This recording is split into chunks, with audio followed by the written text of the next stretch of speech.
نحمده ونصلي على رسوله الكريم اما بعد فاعوذ بالله من الشيطان الرجيم بسم الله الرحمن الرحيم رب اشرح لي صدري ويسر لي امري واحلل عقدة من لساني يفقهوا قولي. ایک دفعہ درود شریف پڑھ لیجیے.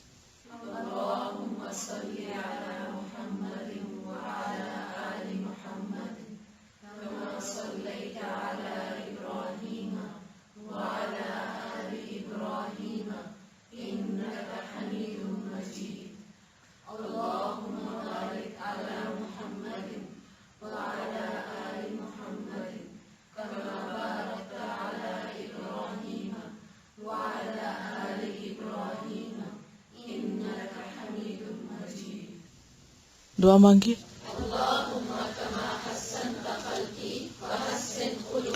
دوسری دعا بھی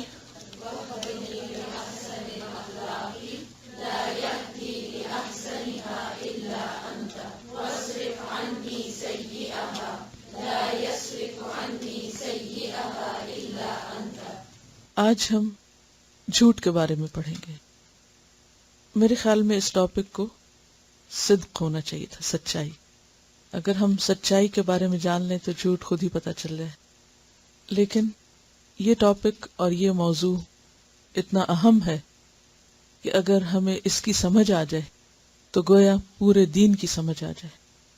اور اگر یہ صفت ہمارے اندر پیدا ہو جائے یعنی سچائی کی، اور ہم جھوٹ سے بچنے لگ جائیں تو تمام اعمال صالح یا نیک اعمال کی کنجی ہمارے ہاتھ میں آ جائے. کیونکہ سچائی ایسی چیز ہے کہ جو باقی نیکیوں کا راستہ ہموار کرتی ہے، اور جھوٹ ایسی چیز ہے جو نیکیوں کے دروازے بند کرتی ہے. اور نہ صرف یہ کہ ربانی رزق بند ہوتا ہے بلکہ مادی رزق بھی گھٹتا ہے جھوٹ کی وجہ سے. اہل ایمان اور منافقین میں فرق ہی جھوٹ کا ہے. مومن بزدل ہو سکتا ہے، مومن بخیل ہو سکتا ہے، لیکن مومن جھوٹا نہیں ہو سکتا. تو اعمال کی روح اور دین کی بنیاد، اساس، بیس سچائی پر ہے.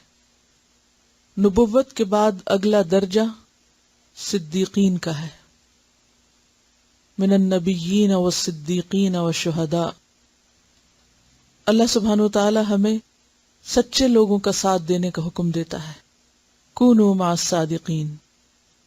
قیامت کے دن سچے لوگوں کو ان کی سچائی کی جزا ملے گی، اور قیامت کا دن سچے لوگوں کا دن ہے. قیامت کے دن اصل کامیاب ہونے والے لوگ دراصل سچے لوگ ہی ہوں گے.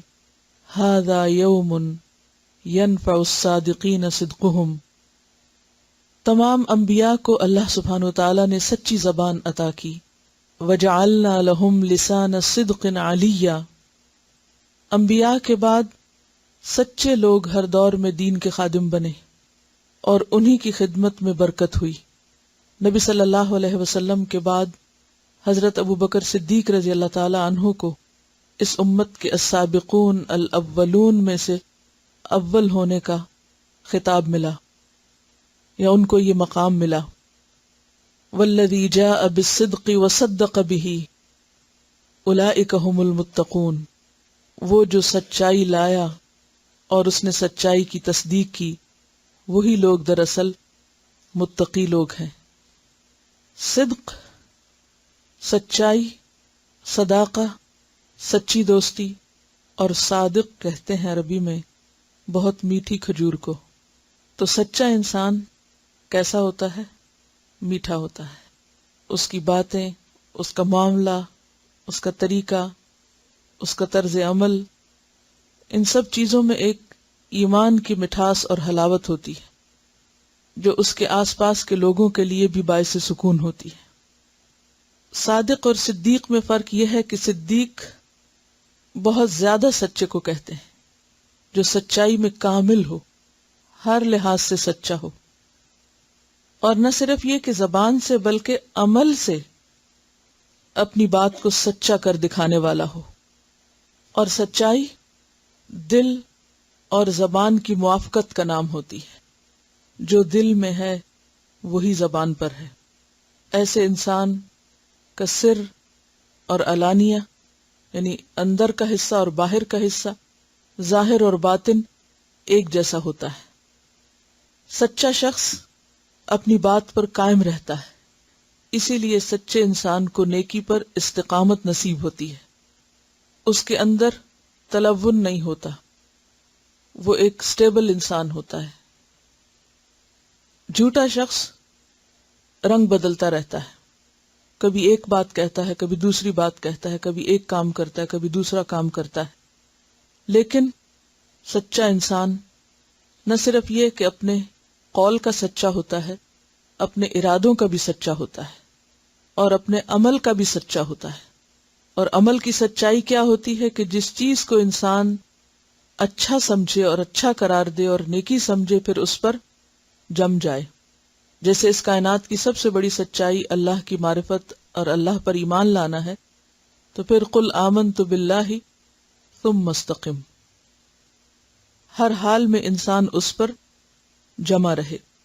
قرآن پاک میں صدق 5 طرح سے استعمال ہوا ہے: لسان الصدق، قدم الصدق، مقعد الصدق، مدخل الصدق اور مخرج الصدق.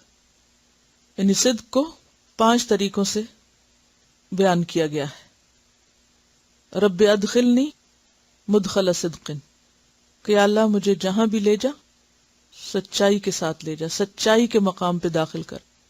وَأَخْرِجْنِي مخرج صدق، نبی صلی اللہ علیہ وسلم کے لیے مدخل صدق کیا تھا؟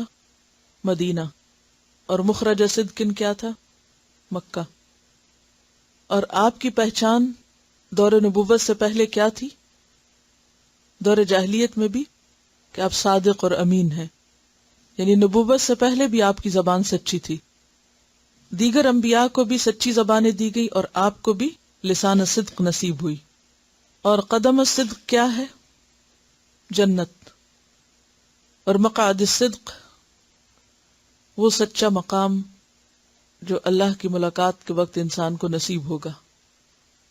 ان المتقین فی جنات ونہر فی مقعد صدق عند ملیک مقتدر. متقی لوگ باغوں اور نہروں میں ہوں گے، یعنی جنت میں. فی مقعد صدق، سچائی کے مقام پر، یعنی جنت کو اور ان کے اس گھر کو اور اس خاص مقام کو جہاں وہ اللہ تعالیٰ سے ملاقات کریں گے. عند ملیک مقتدر، اقتدار والے بادشاہ یعنی اللہ رب العالمین کے پاس مقعد صدق میں ہوں گے، یعنی ایسے مقام اور ایسی جگہیں ان کو نصیب ہوں گی جنہیں سچائی سے پہچانا گیا. تو گویا سچائی انسان کو دنیا میں بھی فائدہ دیتی ہے اور سچائی ہی انسان کی آخرت کے درجات کی بلندی کا ذریعہ بنے گی. اور اللہ سے ملاقات کرنے کے لیے، اللہ کا دیدار کرنے کے لیے جو صفت انسان کو چاہیے وہ سچائی ہے. اور سچائی کیا ہے؟ حق کے مطابق بات، واقع کے مطابق بات، خواہ اپنی ذات کی نفی ہوتی ہو، خواہ نقصان ہوتا ہو. کیا سمجھ میں آیا؟ کیا ہوتی ہے سچائی؟ سچ کیا ہوتا ہے؟ ہم تو کہتے ہیں سچ کڑوا ہوتا ہے. عربی کی تعریف میں ہے کہ صادق بہت میٹھی کھجور ہوتی ہے جس کا ذائقہ اپنی اصل پر ہے. دنیا اور آخرت کی کامیابی کا انحصار اسی پر ہے. ایمان اور منافقت کا فرق بھی اسی میں ہے. کوئی مومن ہے یا نہیں، اس کا فیصلہ اسی صفت پر ہے. سچائی باقی نیکیوں اور خیر اور بھلائی کا راستہ کھولتی ہے. الصدق طمأنینہ، سچائی دل کو اطمینان بخشتی ہے. سچائی واقع کے مطابق حقیقت چیز ہوتی ہے.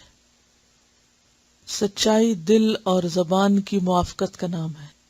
سچائی ظاہر و باطن کے ایک ہونے کا نام ہے. سچا انسان قابل اعتماد ہوتا ہے، اپنے آس پاس کے لوگوں کو خوشی دیتا ہے. سچائی محض قول کی سچائی نہیں ہوتی، بلکہ سچائی انسان کی نیت کی سچائی بھی ہوتی ہے، ارادے کی پختگی کا نام بھی ہے، معاملات میں سچا ہونا بھی، اور اسی طرح آغاز و انتہا ہر چیز میں سچائی ضروری ہوتی ہے۔ انبیاء کی صفت ہے سچائی، اور انبیاء کے بعد سب سے بڑا مقام سچے لوگوں کا ہے۔ اور صدیقیت کیا ہوتی ہے؟ صدیق اور صادق کا فرق کیا ہے؟ صادق ہوتا ہے جیسے زبان کا سچا، لیکن صدیق ہوتا ہے جو عمل سے سچائی کو ثابت کر دکھائے، جو تصدیق کرے، کامل سچائی۔ اور سچی دوستی کس کو کہتے ہیں؟ صداقت، یعنی اردو میں ہم صداقت سچائی کو کہتے ہیں نا، تو عربی میں صداقت کہتے ہیں سچی دوستی کو۔ جھوٹ تو گھڑنا پڑتا ہے نا، اور سچ ایک فطرت کی آواز ہوتی ہے، انسان کے اندر کی آواز ہوتی ہے۔ دل میں اطمینان ہوتا ہے، خواہ کوئی ناراض بھی ہو، وقتی طور پر کسی کو اچھا نہ بھی لگے، لیکن اپنے لیے اور دوسرے کے لیے نتیجے کے اعتبار سے وہی اصل چیز ہے۔ اللہ سے ملاقات اور اللہ کے دیدار اور اللہ کے خاص مقرب بندوں میں شامل ہونے کے لیے سچائی کے بغیر گزارا ہی نہیں۔ سچائی اعمال صالحہ کی کنجی ہے، سچائی کے بغیر نیکی کی توفیق کا راستہ نہیں کھلتا۔ جھوٹ سننے والے اور حرام کھانے والے کو برابر قرار دیا۔ سماعون للکذب اکالون للسحت۔ جھوٹ کو یاد رکھنے کے لیے بھی ایفرٹ کرنی پڑتی ہے، بالکل صحیح۔ سچ آدمی کے علم اور اس کے بول میں تضاد نہ ہونے کا نام، یعنی جو علم میں ہے، جو آپ جانتے ہیں، جو آپ کو معلوم ہے، آپ وہی بولتے ہیں، نہ اس سے بڑھاتے ہیں نہ اس سے گھٹاتے ہیں۔ تو سچا ہونے کے لیے کیا ضروری ہے کہ انسان وہی بولے جو وہ جانتا ہے، اور جو وہ نہیں جانتا کیا کہہ دے؟ میں نہیں جانتا۔ اور انسان جو بول رہا ہے وہ وہی ہو جو واقعی اس کے علم میں آیا ہو، اور جو اس کے علم میں نہ آیا ہو اسے خود سے نہ گھڑے، اپنی طرف سے نہ بیان کرے۔ تو انسان کی معلومات اور انسان کے قول دونوں میں موافقت کا ہونا بے حد ضروری ہے۔ ہم دیکھتے ہیں کہ پوری کائنات سچائی پر قائم ہے، کیونکہ اللہ نے ان کو حق کے ساتھ پیدا کیا ہے۔ ما خلقنا السماوات والارض وما بینہما الا بالحق۔ ہر چیز حق پر، سچائی پر قائم ہے، جو ہے وہی دکھائی دیتی ہے۔ مثلا سورج کو آپ دیکھیں، کیا دکھائی دیتا ہے؟ جو وہ ہے، کیا کرتا ہے، جو اس کا کام ہے۔ چاند کو دیکھیں، درخت کو دیکھیں، کبھی ایسا نہیں ہوگا کہ آپ درخت لگائیں آم کا اور نکل آئے کچھ اور، وہ وہی نکلے گا جو آپ لگائیں گے، وہ ایسا ہی ہوگا۔ ایک درخت کی جو خوشبو یا ایک پتے کی یا پھول کی جو ہے وہی آپ کو ملے گی، چاہے آپ 100 دفعہ اس کے پاس جائیں، وہ وہی ہوگا، وہ بدلا ہوا نہیں ہوگا، اس میں آپ کوئی تبدیلی نہیں پائیں گے۔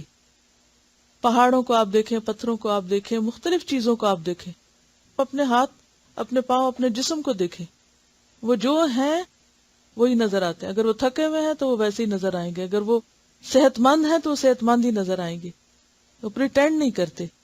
اسی طرح جانوروں کو بھی آپ دیکھیں، بچوں کو بھی آپ دیکھیں، تو ہر چیز جو ہے وہ سچائی پر ہے، سوائے انسان کے جس کو عقل ملی، شعور ملا، اس نے اپنی عقل کو غلط استعمال کر کے ہر چیز کو مسخ کیا، ہر چیز کو بدل دیا۔ تو آئیے اب پڑھتے ہیں کہ جھوٹ کیا چیز ہے، کیونکہ جو سچ نہیں پھر وہ کیا ہے؟ جھوٹ ہے۔ بنیادی طور پر کذب کا معنی ہوتا ہے غلط خبر دینا۔ سچ کیا ہے؟ درست خبر دینا، چاہے وہ زبان سے ہو، چاہے وہ عمل سے ہو، چاہے وہ رویے سے ہو۔ اور جھوٹ کیا ہے؟ غلط خبر دینا۔ یہ جو لفظی معنی ہے نا، یہ آپ پکا کر لیں اپنے ذہن میں، تو باقی چیزیں سمجھنا بہت آسان ہو جائیں گی۔ جھوٹ کا معنی غلط خبر دینا، یہ جھوٹ ہوتا ہے۔ عربی میں کہتے ہیں کذبت العین، آنکھ نے جھوٹ بولا۔ آنکھ کب جھوٹ بولتی ہے انسان کی؟ جب وہ کسی چیز کو جو وہ ہوتی ہے وہ نہیں دیکھتی، اپنے امیجنیشن سے کچھ اور ہی دیکھتی، تو دھوکہ دے جاتی ہے ہمیں۔ آپ ایک چیز کو دور سے کچھ سمجھتے، جب پاس جاتے ہیں تو آپ کہتے او ہو یہ تو میں کچھ اور ہی سمجھا تھا، یہ تو وہ نہیں. تو یہ جو عمل ہے وہ کیا ہے؟ دراصل جھوٹ. کہ کسی چیز کے بارے میں وہ نہ بتانا جو وہ ہے. خرابیاں کہاں سے شروع ہوتی ہیں؟ جھوٹ سے شروع ہوتی ہیں. کہ جو چیز جو ہے نہیں اس کو وہ مقام دیا جا رہا ہے، وہ کہا جا رہا ہے یا بنایا جا رہا ہے یا اس طرح پیش کیا جا رہا. اسی طرح کذب السیر کا معنی ہوتا ہے چلنے کی کوشش نہ کرنا. سیر کا کیا معنی ہوتا ہے؟ چلنا. اور کذب السیر نہ چلنا. تو جھوٹ ہے خبر غلط، خلاف حقیقت، خلاف واقعہ، علم اور زبان کا فرق، بے تحقیق بات، بیس لیس بات. منافقت کا دروازہ کھول دیتا ہے، بندے کے ایمان کو سخت نقصان دیتا ہے، اور اگر انسان باز نہ آئے تو ایمان کا مکمل خاتمہ تک کر دیتا ہے. انسان کی ہدایت کی راہ میں بہت بڑی رکاوٹ. قال اللہ تعالی ان اللہ لا یہدی من هو کاذب کفار. اللہ سبحانہ وتعالی فرماتے ہیں بے شک اللہ کسی ایسے شخص کو ہدایت نہیں دیتا جو جھوٹا ہو اور منکر حق ہو، ناشکرا ہو. گویا جھوٹے شخص کو ہدایت سے بھی محروم کر دیا جاتا ہے. اور ہدایت جیسا کہ آپ جانتے ہیں کہ ایک ہدایت توفیق ہوتی ہے اور ایک ہدایت ارشاد ہوتی ہے. ہدایت ارشاد تو سب کے لیے، جھوٹوں اور سچوں سب کے لیے، لیکن ہدایت توفیق کہ سیدھے رستے پہ جانے اور پھر نیکی کا کام کر لینے کی توفیق اور اس کا دروازہ کھل جانا، یہ نعمت ملتی ہے سچے لوگوں کو. یہ تھی آیت سورۃ الزمر 3.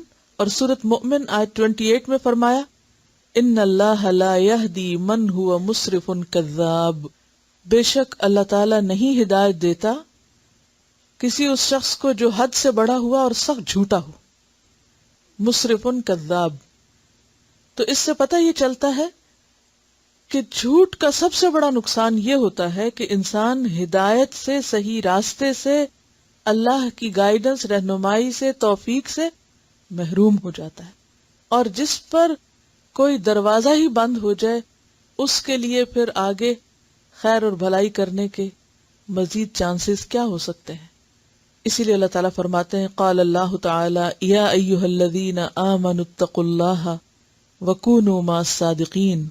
اے لوگو جو ایمان لائے ہو اللہ سے ڈرو اور سچوں کے ساتھ ہو جاؤ. کونوا مع الصادقین.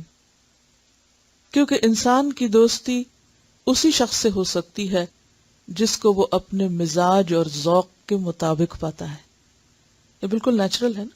آپ اپنی فطرت، مرضی اور مزاج کے خلاف دوسرے کو زیادہ دیر برداشت نہیں کر سکتے. تو جو شخص خود سچا ہوتا ہے اسی کو سچائی سے اٹریکشن ہوتی ہے اور وہ خود بخود سچے لوگوں کی طرف لپک جاتا ہے. جیسے حضرت ابوبکر صدیق رضی اللہ تعالیٰ عنہ پوری زندگی سچائی کا ایک عملی نمونہ نظر آتے ہیں اور ہر خیر اور بھلائی کے کام میں آگے سے آگے بڑھتے ہیں. کیوں؟ اس لیے کہ خود سچے ہیں، اپنے اندر سچائی رچی بسی ہوئی، اور جہاں وہ سچائی کا کوئی بھی رخ دیکھتے ہیں فوراً اس کو سب سے آگے بڑھ کر قبول کر لیتے ہیں بغیر کسی انتظار کے. حدیث ہے ان عبد اللہ رضی اللہ عنہ عن النبی صلی اللہ علیہ وسلم قال ان الصدق يهدي الى البر وان البر يهدي الى الجنة وان الرجل لا يصدق حتى يكون صديقا وان الكذب يهدي الى الفجور وان الفجور يهدي الى النار وان الرجل لا يكذب حتى يكتب عند الله كذابا. رواہ البخاری. سیدنا عبداللہ رضی اللہ عنہ سے روایت ہے کہ نبی کریم صلی اللہ علیہ وسلم نے فرمایا بلا شبہ سچ آدمی کو نیکی کی طرف بلاتا ہے. سچ نیکی کی طرف بلاتا ہے. یعنی جب انسان سچا ہوتا ہے تو خود بخود اس کے اندر نیکی کی محبت پیدا ہوتی ہے. گویا سچ اس کو پش کر رہا ہے اور اس کو لے جا رہا ہے اور اس کو آگے بڑھا رہا ہے نیکی کے کاموں میں. وَإِنَّ الْبِرَّ يَهْدِي إِلَى الْجَنَّةِ. اور بے شک نیکی جنت کی طرف لے جاتی ہے. وَإِنَّ الرَّجُلَ لَيَصْدُقُ. اور بے شک آدمی سچ بولتا رہتا ہے. حَتَّى يَكُونَ صِدِّيقًا. یہاں تک کہ وہ صدیق کا مرتبہ حاصل کر لیتا ہے، جو کہ عام انسانوں کے لیے ہائیسٹ گریڈ ہے اللہ کے نزدیک، ہائیسٹ۔ نبوت کے بعد صدیق کا مقام ہوتا ہے، اور یہ مقام کب ملتا ہے؟ جب انسان بار بار سچائی کا مظاہرہ کرتا ہے، اور بلا شبہ جھوٹ آدمی کو برائی کی طرف بلاتا ہے، اور برائی جہنم کی طرف لے جاتی ہے، اور آدمی جھوٹ بولتا رہتا ہے یہاں تک کہ وہ اللہ کے ہاں بہت جھوٹا لکھ لیا جاتا ہے، یعنی کذاب لکھ لیا جاتا ہے۔ اور جب کوئی شخص اللہ کے ہاں کذاب ہو جاتا ہے تو پھر یعنی اللہ کے ہاں لسٹیں بنی ہوئی ہیں لوگوں کی، رجسٹریشن ہوتی ہے وہاں بھی، کون کس گروپ میں، کون کس زمرے میں ہے، کس گروہ میں ہے۔ تو جھوٹ بولنا کوئی ایک معمولی کام نہیں، ایک کے بعد جب ایک دفعہ جھوٹ بولتا جاتا ہے انسان تو وہ بالآخر جھوٹے لوگوں کے ساتھ لکھ لیا جاتا ہے، اور قیامت کے دن پھر انہی کے ساتھ اٹھے گا۔ تو گویا بنیادی طور پر دو بڑے گروہ ہیں لوگوں کے، ایک سچے لوگوں کا اور ایک جھوٹے لوگوں کا۔ اگلی حدیث ہے، عن عقبۃ بن عامر قال قلت یا رسول اللہ من نجات قال املک علیک لسانک۔ یہ پیش جو ہے نا املکو پہ، اس کو جزم بنا لیں، املک علیک لسانک ولیسعک بیتک وابکی علی خطیئتک، رواہ الترمذی۔ عن عقبۃ بن عامر، عقبہ بن عامر رضی اللہ عنہ سے روایت ہے، قال کہتے ہیں، قلت میں نے کہا، یا رسول اللہ، اے اللہ کے رسول صلی اللہ علیہ وسلم، من نجات، نجات کس چیز کا نام ہے، یعنی نجات کس سے ہوتی ہے؟ قال فرمایا، املک علیک لسانک، اپنی زبان کو قابو میں رکھو۔ املک کا کیا معنی؟ مالک بنو، یعنی اپنی زبان کے مالک بنو، اور جو کسی چیز کا مالک ہوتا ہے وہ اس کو کنٹرول میں رکھتا ہے، اپنی مرضی کے مطابق استعمال کرتا ہے، یعنی زبان قابو میں رکھو۔ وَلْيَسَعْكَ بَيْتُكَ، اور چاہیے کہ وسعت کرے تجھ کو تیرا گھر، یعنی تیرا گھر تجھے کافی ہو، اپنے گھر میں رہو۔ گھر ایک تو گھر ہوتا ہے جو گھر کے معنوں میں ہے، اور دوسرا معنی کیا ہے کہ اپنی حدود کے اندر اور اپنے کام سے کام رکھنا، کیونکہ جب انسان اپنے گھر میں ہوتا ہے، یعنی ضرورت سے باہر نکلتا ہے، کام سے باہر نکلتا ہے، اور پھر واپس آ کے اپنے گھر میں اپنے کاموں کو لگ جاتا ہے، تو بہت سے شر اور خرابیوں اور برائیوں سے بچ جاتا ہے۔ جتنا زیادہ آپ گھر سے باہر ہوں گے، جتنا زیادہ آپ لوگوں میں ہوں گے، جتنا فضول گپ شپ کریں گے، اتنا ہی زیادہ احتمال ہے اس بات کا کہ آپ کی زبان سے غلط باتیں نکلیں گی، اور خاص طور پر بے بنیاد باتیں، جھوٹی باتیں۔ تو جھوٹ سے بچنے کے لیے کیا ضروری ہے کہ انسان اپنے کام سے کام رکھے، اپنے دائرہ کار میں رہے، اپنے مقصد پر فوکس کرے، اور بیکار میں لوگوں سے انٹریکٹ نہ کرے۔ وابکی علی خطیئتک، اور اپنی خطاؤں پہ رو، یعنی اگر غلطی ہو جائے تو بجائے اس کے کہ اس کے اوپر تعویلیں کرو، اس کو جسٹیفائی کرو اور اسے درست قرار دو، اس کا اعتراف کر لو، اس پہ رو لو اور اللہ سے معافی مانگ لو، تو خود بھی قرار آ جائے گا اور آگے مزید نیکی کا دروازہ بھی کھل جائے گا۔ دیکھیے کہ جب انسان جھوٹ بولتا ہے نا تو اس کو ایک ایفرٹ کرنی پڑتی ہے۔ سب سے پہلے تو خود اپنے آپ سے جھگڑنا پڑتا ہے، اپنے سے لڑنا پڑتا ہے، اپنے آپ کو دبانا پڑتا ہے۔ پھر چونکہ جھوٹی بات یا خلاف حقیقت بات اس کو کائنات کی کوئی چیز ایکسپٹ نہیں کرتی، وہ سب کے لیے ایک ناپسندیدہ چیز ہے، لہٰذا وہ صرف اپنے سے جھوٹ نہیں بول رہا ہوتا، یہ کسی سامنے والے سے نہیں بول رہا ہوتا، وہ ہر ایک سے بول رہا ہوتا، کیونکہ وہ ایک غلط بات کر رہا ہے، خلاف حقیقت بات کر رہا ہے، اور پھر اس پر وہ اصرار کر رہا ہے اور اس کی وہ اصلاح نہیں کر رہا۔ تو ایسے میں وہ سارا سٹریس اور سارا بوجھ اور سارا غم جو ہے وہ کس پہ جائے گا؟ خمیازہ کون بھگتے گا؟ نتیجہ کس پہ پڑے گا؟ اسی پہ جس نے کیا۔ اور اپنی غلطی کا اعتراف کر لینا، مان لینا، ہاں یہ غلطی مجھ سے ہوئی ہے اور میں نے کی ہے اور میں اس پر شرمندہ ہوں، اور انسان اس پر رو کر اللہ سے معافی مانگ لے، تو آپ نے دیکھا ہوگا دل کتنا ہلکا ہو جاتا ہے اور معاملہ رفع دفع ہو جاتا ہے۔ تو یہ انسان کی بھلائی کے نسخے، نجات اسی میں ہے، کامیابی اسی میں ہے کہ انسان اپنی زبان قابو میں رکھے، لوگوں سے بقدر ضرورت ملے، اور اپنی غلطیوں پر روئے، صرف اعتراف نہیں بلکہ انہیں اپنے حق میں نقصان دہ سمجھے۔ اگلی حدیث کو آپ سب مل کے ذرا پڑھیں۔ عن ابی ہریرہ عن النبی صلی اللہ علیہ وسلم قال آیۃ المنافق ثلاث اذا حدث کذب واذا وعد اخلف واذا اؤتمن خان، رواہ البخاری۔ سیدنا ابو ہریرہ رضی اللہ عنہ سے روایت ہے کہ نبی کریم صلی اللہ علیہ وسلم نے فرمایا، منافق کی علامتیں تین ہیں، جب بات کرے تو جھوٹ بولے، اذا حدث کذب، واذا وعد اخلف، اور جب وعدہ کرے تو اس کے خلاف کرے، واذا اؤتمن خان، اور جب اس کو امانت دی جائے یا امین بنایا جائے تو خیانت کرے۔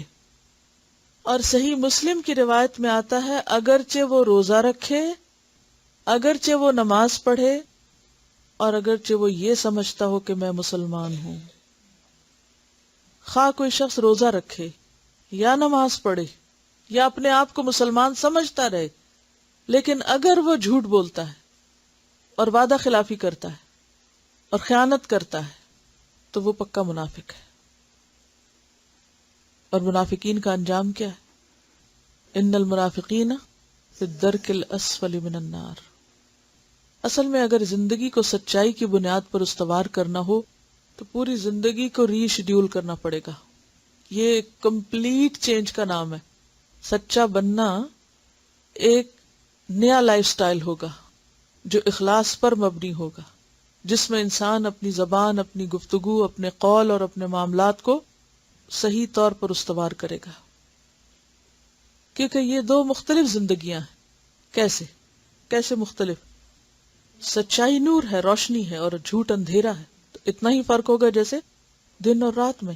مثلا کوئی شخص کہتا ہے لا الہ الا اللہ، یہ سب سے پہلا سچ ہے جو کوئی بولتا ہے کہ اللہ کے سوا کوئی الہ نہیں، صرف وہ معبود ہے، میں اس کا بندہ ہوں، مجھے اس کی اطاعت کرنی۔ یہ کہنے کے بعد اگر کوئی شخص اپنی منمانی کرے یا اوروں کی بات مانے یا اللہ کی اطاعت اور فرما برداری نہ کرے، تھوڑی دیر میں مثلاً اذان ہوتی ہے، نماز کا وقت آ جائے اور وہ نماز نہیں پڑھتا، تو اس نے جو بات کہی کہ میں اس بات کی گواہی دیتا ہوں کہ اللہ کے سوا کوئی عبادت کے لائق نہیں، تو اس کی بات کہاں گئی؟ جھوٹی ہو گئی۔ اگر تم واقعی سچے تھے تو تم حی علی الصلاۃ اور حی علی الفلاح کا جواب دیتے اور نماز ادا کرتے۔ پھر اس کے بعد عام روزمرہ زندگی میں ہمارے دین کے ہم سے بہت سے تقاضے ہیں۔ جب ایک شخص یہ کہتا ہے کہ میں اللہ کو سب کچھ مانتا ہوں اور پھر اللہ کی بات نہیں مانتا، تو وہ تو ایک جھوٹے انسان کی طرح سب کچھ کر رہا ہے۔ اس کے تو زبان اور اس کے عمل میں تضاد ہے، فرق ہے۔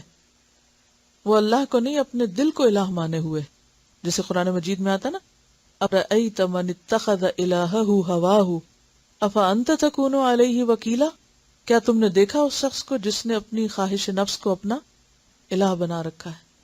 کیا بھلا پھر تم اس پر کارساز ہو سکتے ہو؟ تم اس کا کچھ بنا سکتے ہو؟ تم اس کو کچھ فائدہ پہنچا سکتے ہو؟ نہیں۔ قرآن پاک میں اللہ تعالیٰ فرماتے ہیں، یا بنی آدم لا تعبدوا الشیطان، شیطان کی عبادت نہ کرو۔ اب جب انسان شیطان کی عبادت ویسے تو نہیں کرتا، لیکن شیطان کے بہکاوے میں آ کر اللہ سے کیے ہوئے عہد کو فراموش کر دیتا ہے، تو وہ اللہ کی عبادت کا دعویٰ لا الہ الا اللہ سچ نہیں، جھوٹ کہہ رہا ہے اس میں، تو اس کے تو ایمان کا دعویٰ ہی سچا نہیں۔ منافقین کو منافقین کیوں کہا جاتا تھا؟ کیا مشکل تھی ان کی؟ کیا فرق تھا؟ جب وہ ایمان والوں کے ساتھ ہوتے تو کیا کہتے؟ ہم تمہارے ساتھ ہیں، اور جب وہ اپنے دوستوں کے ساتھ ہوتے تو ان کو کیا کہتے؟ ہم تمہارے ساتھ ہیں۔ تو یہ جو ڈبل فیس لوگ تھے، دوہرے چہرے والے، ادھر ہوتے تو ان کی مرضی کی بات، ادھر ہوتے تو ان کی مرضی کی بات، کیا یہ دھوکہ نہیں تھا؟ اور کیا کرتے تھے منافقین؟ کہا جاتا کہ فساد نہ کرو تو کہتے ہم تو اصلاح کر رہے ہیں۔ اور کیا کرتے؟ جب انہیں نماز کی طرف بلایا جاتا، اذا قاموا الی الصلاۃ قاموا کسالی۔ اگر ہم سب اپنے اس رویے پر غور کریں کہ اذان ہوتے ہی ہمارا طرز عمل کیا ہوتا ہے، ہمیں کتنا شوق ہوتا ہے، کتنا بھاگ کے ہم اس کی طرف آتے ہیں، تو یہیں سے ہمیں اپنے ایمان اور اپنی سچائی کا پتہ چل جائے گا کہ کہ ہم کتنے سچے ہیں. اور کیا کرتے تھے؟ جب انہیں جنگ کے لیے بلایا جاتا تو نہیں آتے تھے، اور جب مال غنیمت آتا تو فوراً پہنچ جاتے تھے. یعنی انہیں اسلام سے صرف مال حاصل کرنے اور دنیاوی فائدوں کی حد تک غرض تھی. اور کیا کرتے تھے؟ کیا کردار آتا ہے ان کا؟ اہل ایمان کا مذاق اڑاتے تھے. نبی صلی اللہ علیہ وسلم کی مجلس میں بیٹھتے باتیں سننے کے لیے، تجسس کے لیے، اور پھر جا کے ان میں کئی جھوٹ ملا کے اوروں کو بتاتے. ایمان والوں کو بے وقوف سمجھتے تھے، اللہ کی راہ میں قربانیاں کرنے والوں کو بے وقوف سمجھتے تھے. کوئی کام کا وقت آتا تو بہانے پیش کرتے تھے، یعنی کام چور لوگ تھے. بیسیکلی سارے ہی اپوزٹ کیریکٹرز تھے. خواہ نماز کی بات ہوتی، زکوٰۃ کی ہوتی، صدقے کی ہوتی، یا نیکی کے کسی بھی کام کی دعوت ہوتی، سب کچھ الٹ. اور اسی طرح جیسے سورۃ التوبہ میں آتا ہے کہ وہ آپس میں ایک دوسرے کے مددگار ہیں، اور برائی کا حکم دیتے ہیں اور نیکی سے روکتے ہیں، اور اپنے ہاتھ روک کے رکھتے ہیں. ہم میں سے ہر ایک کو نماز کا وقت آنے پر اپنے دل کا جو جائزہ وہ ضرور لینا چاہیے کہ کیا آذان سنتے ہی ہم خوش ہوئے ہیں یا اس کو اپنے لیے ایک مصیبت سمجھتے ہیں. کبھی کبھار تو ہو سکتا ہے کہ کوئی ایسی مجبوری ہوتی ہے، بعض اوقات کی کسی چیز میں جلدی ہوتی ہے، یا کوئی ایمرجنسی ہوتی ہے، یا کسی اور شخص کو آپ سے ایسی ضرورت ہو سکتی ہے. لیکن اگر روزانہ کا طریقہ ہی یہ بن جائے کہ دھوپ پیلی پڑے تو نماز پڑھی جائے، تو ایسی نماز کو منافقین کی ہی نماز قرار دیا گیا ہے کہ جو دھوپ کے پیلا پڑنے کا انتظار کرتے رہتے ہیں، اور جب تھوڑا وقت رہتا ہے تو پھر ٹھونگے مارتے ہیں جیسے مرغا دانے چنتا ہے. تو آپ صلی اللہ علیہ وسلم نے فرمایا تل کا صلاۃ المنافق. پوچھا گیا کہ کون سی؟ تو فرمایا کہ وہ جو دھوپ کے پیلا پڑنے کا انتظار کرتا ہے اور جب تھوڑا سا وقت بچتا ہے تو پھر جلدی سے اس طرح سجدے کرتا ہے جیسے مرغا زمین پہ ٹھونگے مار رہا ہو دانا چننے کے لیے، اور اللہ کو کچھ بھی یاد نہیں کرتے اس نماز میں. اور یہ ایک حقیقت ہے کہ جو نماز دیر سے پڑھی جاتی ہے وہ واقعی ٹھونگے ہوتی. اور پنجابی میں ایک محاورہ نا، ویلے دی نماز تے کویلے دیاں ٹکراں، وہ صرف زمین پہ ٹکرے مارنے والی بات ہی رہ جاتی.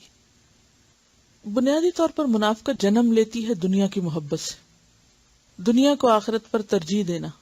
تو جب انسان دنیا کو آخرت پر ترجیح دینے لگتا ہے تو دنیا کے کام اس کو زیادہ اہم لگتے ہیں، زیادہ ارجنٹ لگتے ہیں، زیادہ ضروری لگتے ہیں، اور ان میں وہ اتنا مشغول رہتا ہے کہ پھر اللہ کے ذکر اور اللہ کے دین کے لیے اس کے پاس وقت نہیں بچتا، یا وہ اتنا اہم نہیں رہتا. پھر اسی طرح ہم دیکھتے ہیں کہ جھوٹ میں بعض اوقات ہم بڑے بڑے جھوٹ بولنے سے تو پرہیز کرتے ہیں، لیکن کچھ اس قسم کے جھوٹ بھی ہوتے ہیں کہ جن کو ہم جھوٹ سمجھتے بھی نہیں ہیں، اور انہیں ہم بولتے ہوئے یا اختیار کرتے وقت احساس بھی نہیں کرتے. اگلی حدیث ہے عن عبداللہ ابن عامر انہ قال دعتنی امی یوما ورسول اللہ صلی اللہ علیہ وسلم قائد فی بیتنا فقالت ہا تعال اعطیک فقال لها رسول اللہ صلی اللہ علیہ وسلم وما اردت ان تعطیہ قالت اعطیہ تمرا فقال لها رسول اللہ صلی اللہ علیہ وسلم اما انک لو لم تعطیہ شیئا کتبت علیک کذبۃ. رواہ ابو داود. سیدنا عبداللہ ابن عامر رضی اللہ عنہ سے روایت ہے کہ میری ماں نے مجھے ایک دن بلایا اور رسول اللہ صلی اللہ علیہ وسلم ہمارے گھر میں بیٹھے ہوئے تھے، تو اس نے کہا کہ ادھر آؤ میں تمہیں ایک چیز دوں گی. تو رسول اللہ صلی اللہ علیہ وسلم نے اس سے فرمایا تم نے کیا دینے کا ارادہ کیا ہے؟ اس نے کہا میں کھجور دوں گی.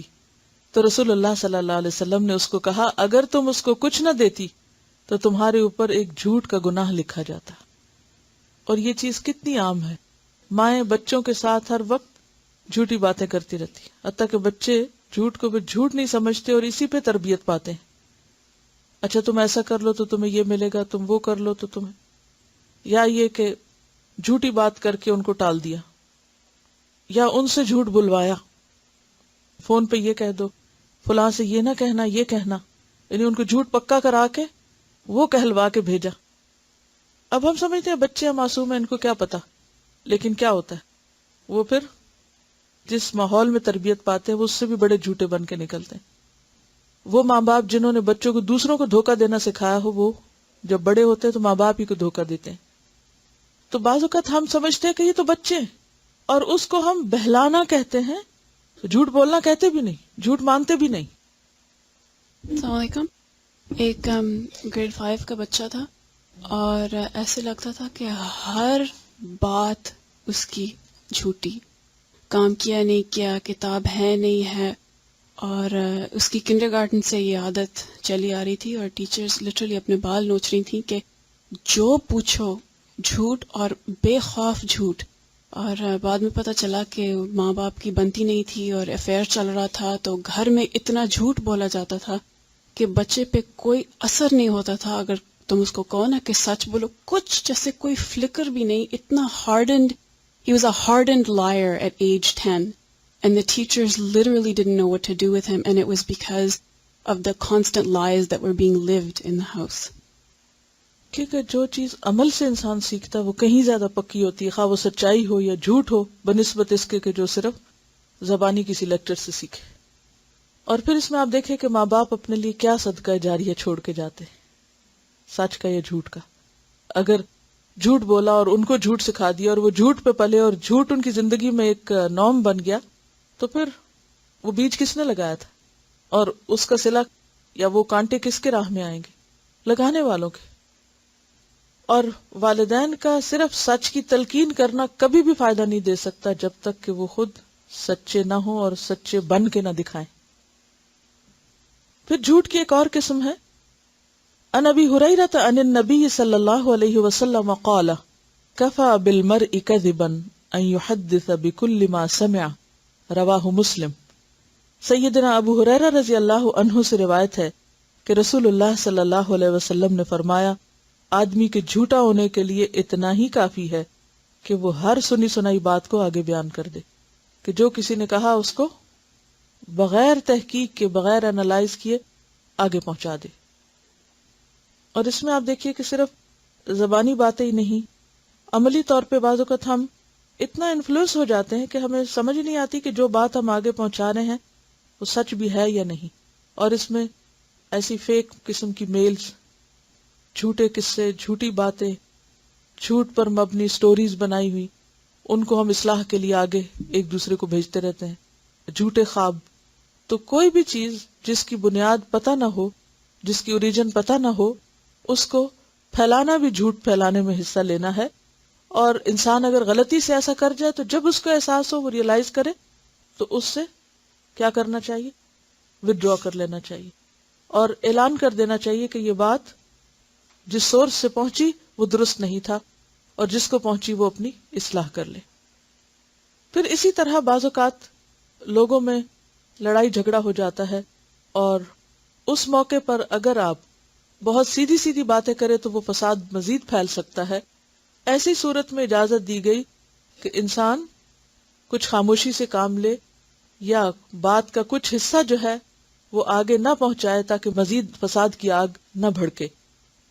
عن ابن شہاب ان حمید بن عبد الرحمن اخبرہ ان امہ ام کلثوم بنت عقبہ اخبرته انہا سمعت رسول اللہ صلی اللہ علیہ وسلم یقول لیس الکذاب الذی یصلح بین الناس فینمی خیرا او یقول خیرا.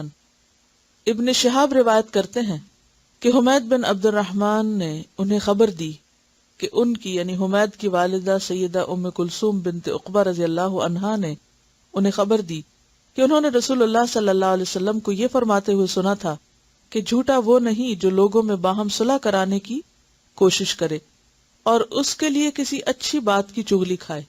یعنی ایک شخص جو دوسرے سے ناراض ہے، ان کے درمیان صلح کرانے کے لیے ان کی بری باتیں نہیں بلکہ اچھی باتیں دوسرے تک پہنچائے. مثلا اگر ایک شخص دوسرے کے بارے میں کچھ پہنچا رہا ہے اور وہ کہے اس نے میرے بارے میں کوئی غلط بات کی ہوگی نا، ایسا بھی کہا ہوگا، ایسا بھی کہا ہوگا، تو اس موقع پر انسان اس کی تصدیق نہ کرے بلکہ اگر کوئی اچھی بات معلوم ہے تو اس کو پہنچا دے. یہاں پر جو لفظ آیا نا فینمی خیرن، تو ینمی نمو سے ہے، نشو نما دینا کسی چیز کو، یعنی بڑھانا. ینمی خیرن یعنی خیر کو بڑھا کے بیان کرے. یعنی مثلا کسی کی طرف سے جب وہ بات پہنچائے تو وہ کیا کرے؟ خیر کی بات کو زیادہ سٹریس کے ساتھ بتائے، بار بار بتائے، لیکن اس شخص نے جو غلط باتیں کہی ہیں ان کو چھپا جائے. ان سے یہ بھی اندازہ لگائیے کہ مسلمانوں کے درمیان آپس کے تعلقات کی اصلاح کتنی ضروری چیز ہے، کہ جھوٹ جو منافقت کی علامت ہے، جس کے بولنے کی اجازت نہیں، اور سچائی جو انتہائی پسندیدہ ہے، اگر سچائی سے ایسا بگاڑ آتا ہو تو ایسی سچی باتیں آگے نہ پہنچائے، اس سچائی کو وہ روک لے۔ مثلا ایک شخص دوسرے کے بارے میں بہت کچھ برا کہتا ہے اور بیچ والے کو پتا ہے، لیکن وہ آگے نہ پہنچائے تاکہ کیا نہ ہو، مزید لڑائی اور مزید فساد اور مزید جھگڑا۔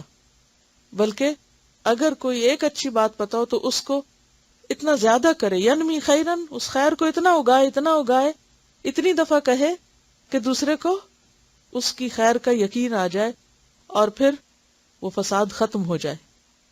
اور یقول خیرن، یا یہ کہ اگر اس نے کوئی بہت اچھی بات نہیں بھی کہی تو یہ بیچ والا شخص اس کی طرف سے اچھے ہی جذبات پہنچانے کی کوشش کرے اور اپنی طرف سے کیا کہے کہ نہیں وہ تمہارے لیے اچھا ہی ہے، خیر خواہ ہی ہے، تو ایسی بات جو ہے وہ جھوٹ میں شمار نہیں ہوگی۔ جہاں اس چیز کی تھوڑی رخصت اجازت ہے، اس اجازت کو تم کبھی بھی استعمال نہیں کریں گے۔ ینمی کا لفظی معنی ہوتا ہے، نمو کا لفظ آپ نے پڑھا ہوگا اردو میں۔ نمو کا مطلب ہوتا ہے بڑھانا، گرو کرنا۔ اور کس طرح؟ یعنی جب گرو ہوتی ہے نا ایک چیز، یعنی ایک بیج سے 100 پھل نکلے تو وہ ایک چیز 100 بن گئی۔ اب اگر کسی نے ایک کے بارے میں ایک اچھی بات کہی تو اس کو ایک دفعہ کہنے کے بجائے 10 دفعہ کہے تو وہ کیا ہے؟ وہ اچھی بات کو اتنی دفعہ پہنچا رہا ہے، بڑھا رہا ہے، پروموٹ کر رہا ہے کہ وہ دوسرے کا دل جو ہے وہ اس کی طرف سے صاف ہونے لگ جائے۔ اور اس کے برعکس جو اس کو پتا ہے کہ اس نے فلاں فلاں بری بات کہی ہے، دوسرا پوچھے بھی تو وہاں وہ خاموشی اختیار کرے۔ ایسی بات نہیں بنانی چاہیے پھر بھی کہ جو پھر جھوٹ ثابت ہو اور پہلے سے بھی کام خراب ہو۔ یعنی یہاں کوئی جھوٹ بولنے کی اجازت نہیں دی جا رہی۔ ینمی خیرن عربی لفظ اگر آپ دیکھیں تو وہ آپ کو خود بخود معنی بتا دے گا۔ اس کا تعلق بھی حکمت سے ہے کہ دوسرے کی خوبیاں اور بھلائیاں جو ہیں ان کو خوب پروموٹ کیا جائے، اور جو وہ غلط باتیں کر رہا ہے جس سے فساد ہو سکتا ہے ان کو دبا دیا جائے۔ عن ابی الحوراء السعدی قال قلت للحسن بن علی ما حفظت من رسول اللہ صلی اللہ علیہ وسلم قال حفظت من رسول اللہ صلی اللہ علیہ وسلم دع ما یریبک الی ما لا یریبک فإن الصدق طمأنینۃ وإن الکذب ریبۃ رواہ الترمذی۔ سیدنا ابو الحوراء السعدی سے روایت ہے کہ میں نے سیدنا حسن بن علی رضی اللہ عنہ سے پوچھا کہ آپ کو رسول اللہ صلی اللہ علیہ وسلم سے کیا یاد ہے؟ انہوں نے فرمایا مجھے رسول اللہ صلی اللہ علیہ وسلم کی زبان سے یہ الفاظ یاد ہیں، وہ چیز چھوڑ دے جو تجھے شک میں ڈالے، اور اس کو اختیار کر جس کے بارے میں تجھے شک و شبہ نہ ہو، اس لیے کہ سچ اطمینان کا باعث ہے اور جھوٹ شک اور بے چینی ہے۔ تو اس سے کیا پتہ چلتا ہے کہ جھوٹ وہ چیز ہے، یہ جھوٹی بات وہ ہے کہ جس کے کرنے کے بعد انسان کے دل میں ایک خلش اور ایک بے چینی اور ایک انکمفرٹیبل سی فیلنگ پیدا ہو جائے۔ تو انسان زیادہ باتیں نہیں کرے، اتنی کرے جتنی وہ ہے، اور پھر خاص طور پر جہاں شک پڑ جائے وہاں بات کو یقینی انداز میں نہ کرے۔ شک والی بات کو شک والے انداز میں کہنا اور ہے۔ مثلا آپ یہ کہہ سکتے مجھے صحیح سے یاد نہیں لیکن کچھ مفہوم ایسا ہی بنتا ہے، کچھ مجھے یوں ہی یاد پڑتا ہے جیسے بات ایسے تھی۔ وہ ایک سیف سائیڈ ہو جاتی تاکہ سننے والا بھی اس کو پکی بات نہ سمجھے، اور اگر وہ آگے اس کو کہیں کوٹ کرے تو وہ بھی یقینی بات کے طور پر روایت نہ کرے بلکہ اسی ٹون میں، اسی انداز میں اور اسی درجے کے طور پہ کرے۔ کیونکہ بعض اوقات ایک شخص کوئی ایک بات کہتا ہے اور وہ کانفیڈنٹ نہیں ہوتا، یہ اس کو یقین نہیں ہوتا، اگلا شخص ایک دو بات اور کر کے اس کو بڑھا چڑھا کے بیان کرتا ہے، اور وہ کیا بن جاتا ہے؟ بات کچھ ہوتی ہے اور وہ کچھ سے کچھ شکل اختیار کر لیتی۔ جھوٹ کی ایک قسم یہ بھی ہوتی ہے کہ انسان دوسروں کو ہنسانے کے لیے جھوٹی باتیں کرتا ہے، اس کی بھی ممانعت ہے۔ عن بہز بن حکیم قال حدثني ابی عن ابیہ قال سمعت رسول اللہ صلی اللہ علیہ وسلم یقول ویل للذی یحدث ویکذب لیضحک بہ القوم ویل لہ ویل لہ۔ سیدنا بہز بن حکیم اپنے والد سے اور وہ اپنے والد سے روایت کرتے ہیں کہ میں نے رسول اللہ صلی اللہ علیہ وسلم سے سنا، آپ صلی اللہ علیہ وسلم نے فرمایا ہلاکت ہے اس شخص کے لیے جو لوگوں کو ہنسانے کے لیے جھوٹ بولے۔ ہلاکت ہے اس کے لیے، ہلاکت ہے اس کے لیے. 3 دفعہ آپ نے اس کو بد دعا دی کہ ایسا شخص ہلاک ہو، نقصان اٹھائے جو محض دوسروں کو ہنسانے کے لیے، خوش کرنے کے لیے جھوٹی باتیں گھڑے، کیونکہ اس سے بھی انسان کا اعتبار جاتا رہتا ہے. اصل میں جھوٹ کی ممانعت اس لیے بھی ہے کہ جھوٹ انسان کی اوور آل پرسنالٹی کو بھی نقصان دیتا ہے. اور پھر بخاری اور مسلم کی حدیث ہے، رسول اللہ صلی اللہ علیہ وسلم نے فرمایا جھوٹ بولنے سے رزق گھٹ جاتا ہے، جھوٹ بولنے سے رزق میں کمی ہو جاتی ہے.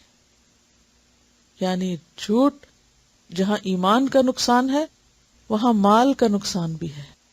مثلاً کیسے؟ جھوٹ سے مال کا نقصان کیسے؟ رزق میں کمی کیسے؟ رزق گھٹ جاتا ہے، یعنی تھا گھٹ گیا. کیسے گھٹتا ہے؟ ایمانداری سے کام نہ کرنے کی وجہ سے جاب چھوٹ جائے. اگر کوئی مثلاً تجارت کرتا ہے اور اس میں وہ جھوٹ بولتا ہے تو اس سے دوسرے کا جس سے وہ لین دین کر رہا ہے اس کا ٹرسٹ جاتا ہے اور وہ آئندہ وہاں سے سودا لینے کی بجائے کہیں اور چلا جائے گا. بعض اوقات ایسا بھی ہوتا ہے کہ ہمارے پاس اللہ کا دیا بہت کچھ ہوتا ہے اور ہم ناشکری کی وجہ سے کیا کہتے رہتے ہیں؟ کچھ نہیں ہے ہی نہیں، مشکل گزارا ہے، یا کچھ لوگوں کو نہ دینے کے لیے ہم ان کو ایگزیجریٹ کرتے رہتے ہیں، حالات بڑے تنگ ہیں، اور پھر وہ واقعی تنگ ہو جاتے ہیں. کیونکہ جب انسان جھوٹ بولتا ہے تو وہ جھوٹ ایک نفسیاتی مرض کے طور پر انسان کو بیماریوں میں بھی مبتلا کر دیتا ہے، اور پھر اس کی وجہ سے بھی انسان اس طرح فائدہ نہیں اٹھا سکتا چیزوں سے جیسے سچے انسان کو ہوتا ہے. بعض اوقات فقیر اور بیگرز لوگ جو ہیں وہ مسلسل جھوٹ بولے چلے جاتے ہیں کہ ہم فقیر ہیں، ہم بھوکے ہیں، ہمارے پاس کچھ نہیں، اور ان کے پاس اگر بہت کچھ بھی ہو تو وہ اس سے فائدہ اٹھا ہی نہیں سکتے کیونکہ ان کو فقیر بن کے رہنا پڑتا ہے. اور ان کے پاس اگر ملینز بھی ہوں تو کس کام کے اگر وہ پھٹے ہوئے کپڑے پہنے ہوئے ہیں یا بھوکے نظر آ رہے ہیں یا ان کا حال حلیہ بگڑا ہوا ہے تو اس رزق کا کیا فائدہ جو جھوٹ کی بنیاد پر انہوں نے اکٹھا کیا اور پھر جھوٹ کی بنیاد پر اس سے فائدہ بھی کچھ نہ اٹھا سکے. یعنی رزق جو ہے وہ مادی بھی ہوتا ہے اور رزق جو ہے وہ روحانی بھی ہوتا ہے، اور علم بھی رزق ہے، اور خیر اور بھلائی کے اور مواقع جو ہیں وہ بھی رزق ہے.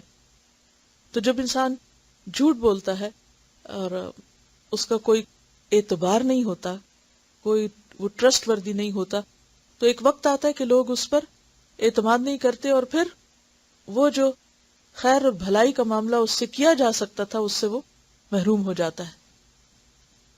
دیکھیے سوال یہ پیدا ہوتا ہے کہ انسان کو جھوٹ بولنے کی ضرورت کب پیش آتی ہے؟ جھوٹ بولنے کے پیچھے کیا نفسیات ہوتی ہے؟ اگر غور کریں تو آپ کو کبر ملے گا، تکبر. کیسے؟ انسان کیوں جھوٹ بولتا ہے بعض اوقات کہ اگر وہ سچ بولے گا تو اس کی بے عزتی ہو جائے گی، ناک کٹ جائے گی، شرمندگی ہوگی، اس کو بدنامی ہوگی. یہی اسباب ہوتے ہیں نا عام طور پر. یا یہ کہ جو وہ ہوتا نہیں وہ بن کے دکھانا چاہتا ہے، اس کے پیچھے بھی کیا نفسیات ہوتی ہے؟ بڑا بننا چاہتا ہے نا. مثلا ایک شخص فقیر ہے، کچھ نہیں اس کے پاس، لیکن وہ ایسے لباس پہنتا ہے کہ لوگوں کو کیا دھوکہ دیتا ہے کہ میرے پاس بہت کچھ ہے. پھر اسی طرح جیسے آپ صلی اللہ علیہ وسلم کا نکاح ہوا تھا تو اس موقع پر آپ صلی اللہ علیہ وسلم نے ان کو دودھ پیش کیا اور انہوں نے کہا کہ مجھے طلب نہیں. اور یہ نہیں کہ انہوں نے جھوٹ ہی بولا ہوگا، کیونکہ شادی کا دن ایسا دن ہوتا ہے کہ جب انسان کو بھوک ہو بھی تو واقعی ایک عجیب ایموشنل سٹیٹ ہوتی ہے کہ طلب نہیں بھی ہوتی. یعنی کہ کچھ کیفیات ایسی ہوتی ہیں کہ جب انسان کا کھانے پینے کو دل نہیں چاہتا اس کا، تو ہو سکتا ہے کہ انہوں نے اس کے، ہم یہ نہیں کہتے کہ انہوں نے نعوذ باللہ کو غلط بیانی ہی کی ہوگی، لیکن اس موقع پر آپ نے مزید اصلاح ضرور کی، کیونکہ آپ کی تعلیم کا طریقہ کیا ہوتا تھا کہ حسب ضرورت حسب حالت آپ ساتھ ساتھ بتاتے جاتے تھے.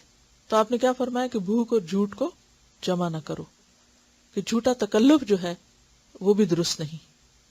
تو انسان وہ نظر بھی نہ آئے کہ جو وہ ہے نہیں، نہ زیادہ امیر اور نہ فقیر. یعنی جہاں یہ منع ہے کہ اپنی حیثیت سے کہیں بڑھ کے نظر آئے، وہاں یہ بھی منع ہے کہ اپنی حیثیت سے اتنا کام نظر آئے کہ دوسرا شخص اس کے بارے میں پھر دھوکہ کھا جائے. یعنی ایک نیچرل انداز میں رہنا چاہیے، جو آپ ہیں وہی آپ نظر آئیں، خواہ وہ علم کا معاملہ ہو، خواہ وہ مال کا معاملہ ہو، خواہ وہ کسی بھی کام کا معاملہ ہو. یعنی کام کے معاملے میں کیا ہے کہ مثلا اگر آپ کوئی کام چھوٹا موٹا کر رہے ہیں اور آپ ظاہر کریں کہ آپ بہت کچھ کر رہے ہیں تو یہ بھی ایک طرح سے جھوٹ ہو جاتا ہے، اور یہ خود نمائی میں۔ اس کا علاج کیا ہو سکتا ہے؟ کس طرح انسان اس سے باہر نکلے؟ جھوٹ کیوں بولا جاتا ہے؟ خود کو بڑا منوانے کے لیے، یعنی عموماً جھوٹ کی وجہ کیا ہے؟ خود کو بڑا منوانا، اپنی بڑائی کا سکہ جمانا، اپنے آپ کو دوسروں کے مقابلے میں چھوٹا نہ ہونے دینا۔ اس کا علاج کیا ہے؟ کیسے انسان اپنے آپ کو منائے کہ کوئی فرق نہیں پڑتا اگر نہ کوئی مجھے بڑا سمجھے؟ اس کا حل اور علاج یہ ہے کہ انسان یہ سوچے کہ خواہ اس دنیا میں کوئی بڑا ہے خواہ کوئی چھوٹا ہے، سب کا انجام ایک ہی، مٹی کا گڑا، موت۔ کوئی کتنا بھی بڑا امیر ترین انسان ہو، کتنا بھی بڑا عزت والا ہو، کتنی بھی شہرت ہو اس کے پاس، کہاں جاتا ہے؟ کہاں جاتا ہے؟ قبر میں۔ وہ قبر کوئی سنگ مرمر کی بنا دے یا گولڈ کی بنا دے یا چاندی کی بنا دے، قبر قبر ہے، خواہ وہ شیشے کا بکسا ہو یا لکڑی کا ہو، کسی بھی چیز کو، قبر قبر ہے۔ ہر بڑا اور چھوٹا سب ایک ہی زمین میں جا رہے ہیں، ساری بڑائیوں کو وہی خاک میں ملنا ہے۔ پھر قیامت کے دن کیسے اٹھیں گے؟ قیامت کے دن بڑا کون ہوگا؟ سچا۔ ھذا یوم ینفع الصادقین صدقہم، آج کا دن سچے لوگوں کو ان کا سچ کام آئے گا، سچوں کی سچائی ان کو فائدہ دے گی۔ تو سچا ہونا الٹیمیٹلی فائدہ مند ہے۔ یہ صرف چند دن کی بڑائی ہے، چند دن کا نام ہے، چند دن کی شہرت ہے، چند دن کا روب ہے، چند دن کی عزت ہے۔ ان سب چیزوں کو ایک ہی گڑھے میں جا کے ملنا ہے، اور پھر دوبارہ جب سب اٹھیں گے اصلی حالت میں اٹھیں گے۔ کوئی بن کے اٹھ سکتا ہے وہاں سے؟ کوئی اٹھ سکتا ہے وہاں سے اس حال میں کہ وہ اپنے آپ کو بڑی چیز ثابت کرے؟ وہاں نہیں۔ اللہ کے ہاں فیصلہ سچائی کی بنیاد پر ہوگا۔ پھر اس جھوٹ کا کیا فائدہ، یا جھوٹی شہرت اور عزت کا جو صرف چند دن کے لیے ہو اور جس کا انجام اتنا وحشتناک ہو؟ تو بہرحال جھوٹ جو ہے وہ نقصان دہ ہے، خواہ اللہ پر باندھا جائے جیسے شرک ہے، یا اللہ کے بارے میں جھوٹی بات بتانا جو اللہ نے نہیں فرمائی، خواہ وہ نبی صلی اللہ علیہ وسلم کے بارے میں کہا جائے، کوئی جھوٹی حدیث گھڑ کے سنائی جائے، خواہ وہ جھوٹا خواب ہو، کیونکہ بدترین جھوٹ کی ایک قسم کیا ہے کہ انسان اپنی آنکھوں کو وہ دکھائے جو اس نے دیکھا ہی نہیں، یعنی جھوٹے خواب بیان کرنا۔ اچھا، اس کے پیچھے بھی کیا نفسیات ہوتی جھوٹے خواب بیان کرنے کے پیچھے؟ یا چھوٹا موٹا خواب ہوتا ہے اس کو اتنا بڑھا کے پتہ نہیں کیا سے کیا بنا دیا جاتا ہے، کیا چیز ہوتی ہے؟ تاکہ ہماری امپورٹنس بنے، لوگوں کے دل میں ہمارا روب قائم ہو، لوگوں کے دل میں ہماری نیکی اور تقوی اور معلوم نہیں کیا کیا۔ اصل وہی پیچھے چھپا ہوا دکھاوا اور بڑائی کی اور بڑا بننے کی خواہش۔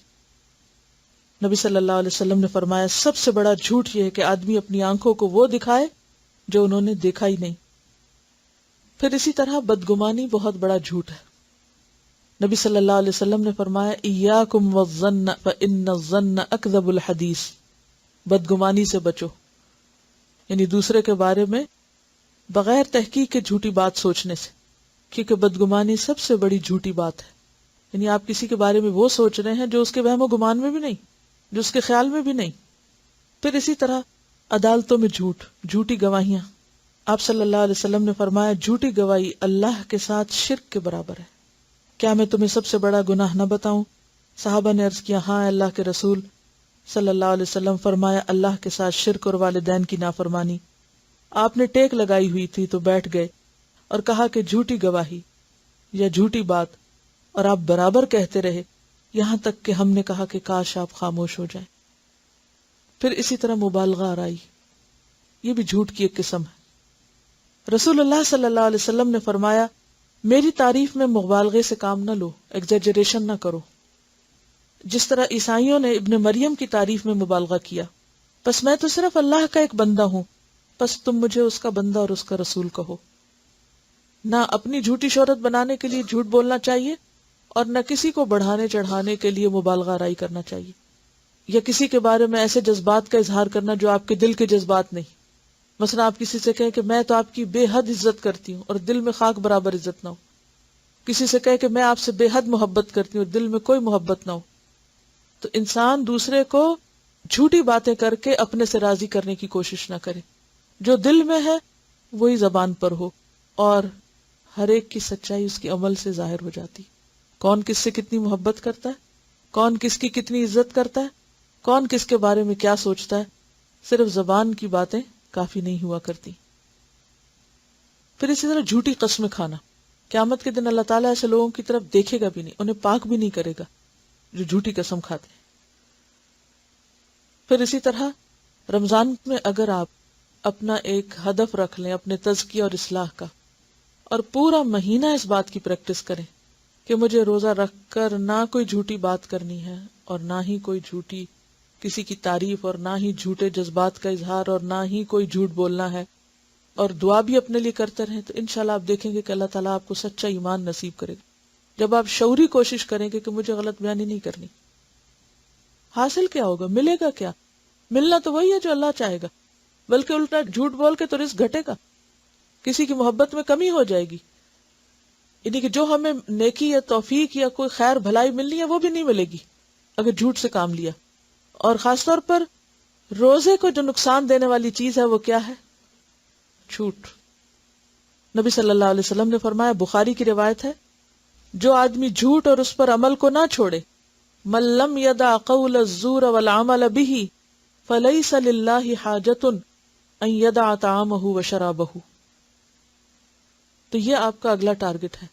کیا ہے حدیث کا مطلب؟ من لم یدع قول الزور، جس نے جھوٹی بات نہ چھوڑی، والعمل به، اور اس پر عمل کرنا، فلیس للہ حاجۃ، اللہ کو کوئی حاجت نہیں، فی ان یدع طعامہ وشرابہ، کہ کوئی شخص اپنا کھانا پینا چھوڑ دے. تو روزہ محض بھوکے پیاسے رہنے کا نام نہیں، بلکہ اس میں اہم ترین چیز کیا ہے کہ انسان سچا ہو. تو سچ جو ہے نیکی کا دروازہ ہے اور نیکی کی طرف لے جاتا ہے. لہذا ہمیں سچا بننا ہے اپنی نیت میں، جو ہم ارادے کریں، اپنے خیالات میں، سوچ میں، اپنے رویے میں، گفتگو میں، معاملات میں. اور اسی طرح پرہیز کریں کس سے؟ جھوٹ سے، جھوٹے رویوں سے، جھوٹی شہرت سے، جھوٹی تعریفوں سے، جھوٹے مذاق سے، جھوٹے خواب بیان کرنے سے. کہا جاتا ہے کہ من طلب اللہ بالصدق آتاہ مراءۃ یبصر فیہا الحق والباطل. جو شخص اللہ سے سچائی مانگتا ہے، طلب کرتا ہے کہ اللہ اس کو سچا بنا دے اور اس کی زندگی سچ ہو جائے، تو اللہ اس کو ایک ایسا آئینہ دیتا ہے، یا ایک ایسا معیار یا کرائیٹیریا دیتا ہے کہ جس سے وہ حق اور باطل کو دیکھنے لگتا ہے. یعنی اللہ اس کو صاحب بصیرت بنا دیتا ہے، اللہ اس کو حکمت عطا کرتا ہے. اور سچائی سے کیا چیز روکتی ہے انسان کو؟ یہ ڈر کہ پتہ نہیں پھر کیا ہو جائے گا، وہ چھٹ جائے گا، یہ نقصان ہو جائے گا، وہ مجھ سے محبت نہیں کرے گا، وہ مجھے کچھ دے گا نہیں، میں اس سے محروم ہو جاؤں، اس سے. یہ سب شیطان کے خوف ہیں. جب انسان سچ بولتا ہے تو شیطان ڈراتا ہے کس سے؟ نقصان سے. لیکن سچ فائدہ ہی دیتا ہے. اور جھوٹ بولنا بظاہر انسان کو لگتا ہے کہ شاید فائدہ دے، لیکن حقیقت یہ ہے کہ جھوٹ انسان کو لازمی طور پر، یقینی طور پر نقصان ہی دیتا ہے. لہذا انتہائی ضروری ہے کہ ہم اپنی تمناؤں میں، خواہشات میں، ارادوں میں، سوچوں میں. تمنا کی بات میں نے کس لیے کی کہ بعض اوقات ہم جھوٹی تمنائیں کرتے، ہوتا ہمارے دل میں کچھ نہیں، کہتے ہیں کبھی یہ ہو جائے، وہ ہو، میں یہ بھی کر لوں، میں حج کر لوں، میں فلاں کر لوں، اور اندر سے ارادہ وغیرہ کوئی پکا نہیں ہوتا. تو جھوٹی تمنائیں، جھوٹی خواہشات کا اظہار کرنا، جھوٹی باتیں کرنا، یہ انسان کو نقصان دیتا ہے. کیونکہ اللہ کو پتا ہوتا ہے کہ اس کے دل میں ہے کچھ نہیں، یہ صرف لوگوں کو راضی کرنے کے لیے اظہار کر رہا ہے. لہذا اللہ توفیق بھی نہیں دیتا، راستہ بھی ہموار نہیں کرتا، اور موقع بھی عطا نہیں کرتا. لہذا رمضان کا مہینہ کیا ہے؟ سچائی کی تجدید کا مہینہ. جیسے اس روز بھی شاید میں نے بات کی تھی کہ ہر رمضان میں انسان اپنا ایک ٹارگٹ رکھ لینا اس رمضان میں مجھے یہ اچیو کرنا ہے. کچھ باتیں تو آپ روٹین کی کریں گی، روزہ رکھیں گے، نماز پڑھیں گے، تراویح پڑھیں گے، صدقہ خیرات جو روٹین کا آپ کریں گے، زکوٰۃ وغیرہ کا حساب کریں گے، قرآن کی تلاوت ذرا مزید کریں گے، قرآن کو پھیلانے کی کوشش کریں گے. یہ تو کام وہ ہیں کہ جو ایک روٹین ہے، لگے بندے کام ہے رمضان کے. لیکن ان کے علاوہ بھی ہمیشہ انسان کو اپنی اصلاح کے لیے ایک ٹارگٹ رکھنا چاہیے کہ ہر روز اٹھے اور اس کی تجدید کرے کہ مجھے یہ کرنا ہے، مجھے یہ کرنا ہے. یہ رمضان میں نے اس طرح گزارنا ہے کہ یہ گزرے تو میں اپنے اس مقصد میں کامیاب ہو چکا. تو انشاءاللہ اللہ تعالیٰ اگر کوئی سچے دل سے نیت اور ارادہ کرے گا تو اللہ توفیق بھی دے گا اور آسان کر دے گا اور ہو جائے گا وہ کام. صرف ارادے کی، سچے ارادے کی ضرورت ہے. تو اللہ تعالیٰ ہمیں اس کی توفیق عطا فرمائے. وآخر دعوانا ان الحمد للہ رب العالمین. سبحانک اللہم و بحمدک، نشہد ان لا الہ الا انت، نستغفرک و نتوب الیک. السلام علیکم و رحمۃ اللہ وبرکاتہ.